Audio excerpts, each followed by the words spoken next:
పిల్లలు, గిజిగాడు అనే పక్షిని మీరెప్పుడైనా చూశారా? ముద్దుగా చిన్నగా గోధుమ రంగులో పసుపు పచ్చని రెక్కలతో చూడముచ్చటగా ఉంటాది. గుర్తు రావడం లేదా? సరే, ఇంకో విషయం చెబుతా. ఊరి బయట తుమ్మ చెట్ల కొమ్మలకు గడ్డిపోచలతో ఉయ్యాలలాగా చక్కనైన గూడు అల్లుకోని ఉంటాది. ఏ పక్షి అంత అందమైన గూడు అల్లలేదు. మరి దానికి అంత పనితనం ఎట్లా వచ్చిందో తెలుసుకోవాలని ఉందా? అయితే ఈ కథ వినండి. ఇది ఎప్పట్లాగే చాలా చాలా ముందుకాలం సంగతి. అప్పటికి గిజిగాడు కూడా అన్ని పక్షులలాగే కట్టెపుల్లలతో పిచ్చిపిచ్చిగా చిన్న గంపలాగా చెట్లమీద గూడు కట్టుకునేది. ఒకసారి గూట్లో గుడ్లు పెట్టుకుని పొదిగింది. చిన్న చిన్న పిల్లలు పుట్టాయి. ఇంకా రెక్కలు రాకపోవడంతో అపురూపంగా చూసుకోసాగింది. అంతలో అనుకోకుండా ఊహించలేనంతగా పెద్దగాలి వచ్చింది. గిజిగాని గూడు చెట్టుపైనుంచి కింద పడి పిల్లలు చచ్చిపోయాయి. పాపం అది చూసి గిజిగాడు తట్టుకోలేకపోయింది. ఛ ఛ, ఈ గాలిదేవునికి కొంచెం కూడా బుద్ధి లేదు. వీనిమీద బండపడా.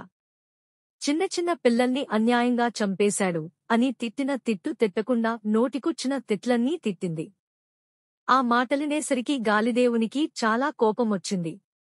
ఏమే, నా పిడికెడంత గూడా లేవు, నన్నే అన్ని మాటలంటావా? ఉండు, చెప్తా నీ సంగతి అన్నాడు. ఆ రోజునుంచి గిజిగాడు గూడు కట్టుకోవడం ఆలస్యం. రయ్యిమని ఒక్కసారిగా గాలి వీచేది.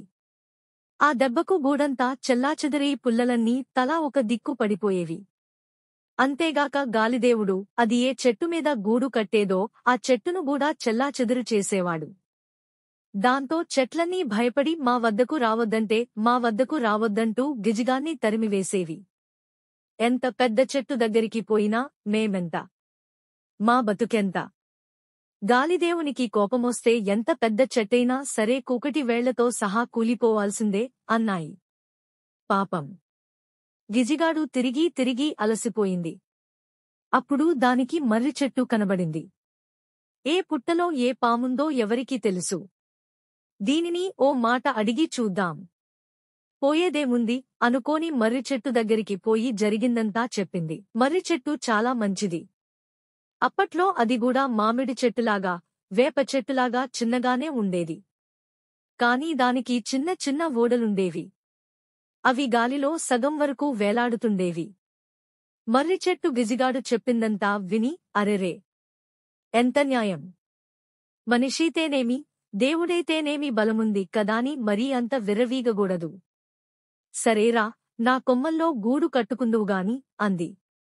ఆ మాట విని మిగతా చెట్లు చూడు, గడ్డపారలే గాలికెగిరిపోతోంటే గుండుసూదులు రొమ్ము విరుచుకొని నిలబడ్డట్టు అనవసరంగా దారిన పోయే తద్దినాన్ని నెత్తిమీదకు తెచ్చుకోవద్దు.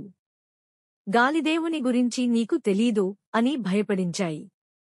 దానికి మర్రి చెట్టు ఏమాత్రం బెదరకుండా నాకు గాలిదేవుణ్ణి ఎదిరించేంత శక్తి లేకపోవచ్చుగాని పాపం ఈ చిన్న పక్షిని కాపాడాలనే కోరిక మాత్రం ఉంది. ఆపదలో ఆదుకోమని అడిగినవాళ్లు శత్రువులైనా సరే చేతనైనంత సాయం చేయాలని పెద్దలు చెబుతారు. చూద్దాం న్యాయం గెలుస్తాదో దేవుడు గెలుస్తాడో అంది. ఆ మాటలనే సరికి గాలిదేవుడు రెచ్చిపోయాడు. ఆ వేగానికి చెట్లన్నీ గజగజ వణికిపోయాయి. భూమ్మీదుండే దుమ్మంతా ఒక్కసారిగా ఆకాశానికి ఎగిరింది.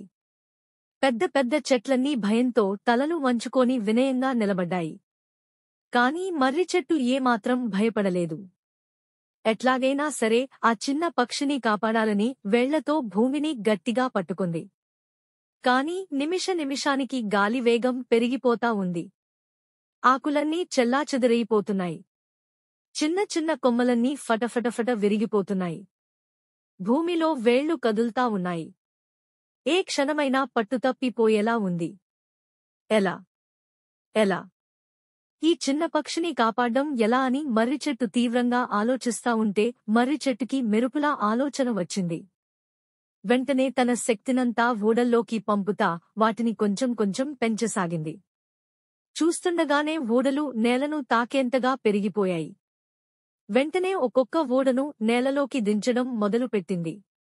కాసేపట్లోగా చెట్టు మొదలు చుట్టూ అనేక ఊడలు ఒకదాని తరువాత ఒకటి భూమిలోకి దిగాయి. దానితో ఎంతటి గాలినైనా సరే తట్టుకుని నిలబడేంత శక్తి వచ్చేసింది. గాలిదేవుని కోపం పెరిగిపోతా ఉంది.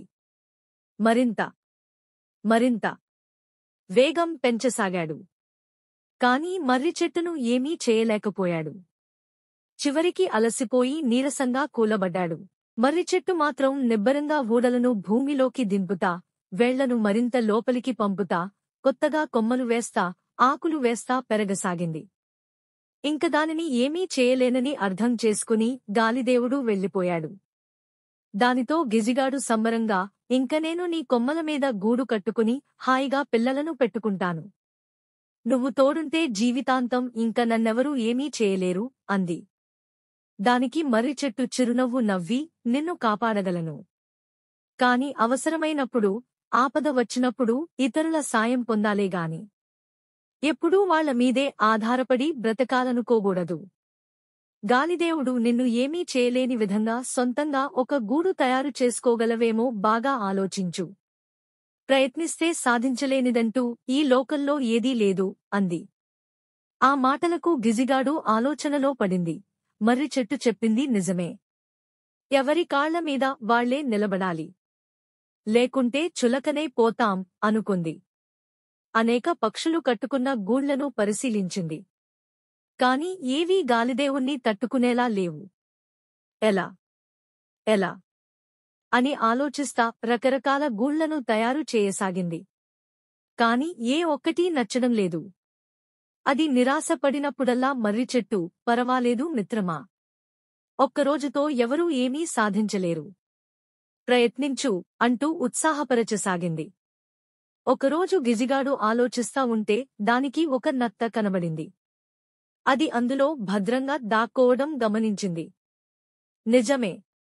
ఇలా భద్రంగా లోపల హాయిగా దాచిపెట్టుకునేలా ఒక గూడును అల్లాలి అనుకుంది. పుల్లలతో లాభం లేదని తేలికైన గడ్డిపరకలను తీసుకుని ఒకదానితో ఒకటి పెనవేస్తూ అద్భుతంగా ఒక గూడును అల్లింది. లోపల 2 గదులు చేసి క్రింద గుడ్లు పెట్టడానికి పైన తాను కూర్చోవడానికి అనువుగా చేసింది. మెత్తని పరుపు ఏర్పాటు చేసుకుంది. కాని ఆ గూడును ఎక్కడ పెట్టినా అది గాలికి పడిపోతూనే ఉంది. అప్పుడు పెద్ద పెద్ద చెట్లుగాక చిన్న చిన్న చెట్లు గాలితోబాటు వంగిపోతూ ఏమీ కాకపోవడం చూసింది. దాంతో ఒక తుమ్మ చెట్టు కొమ్మకు తాడులాగా పైన ముడివేసి వేలాడదీసింది. దాంతో ఎంత గాలి వీచినా గూడు పడిపోవడము లేదు.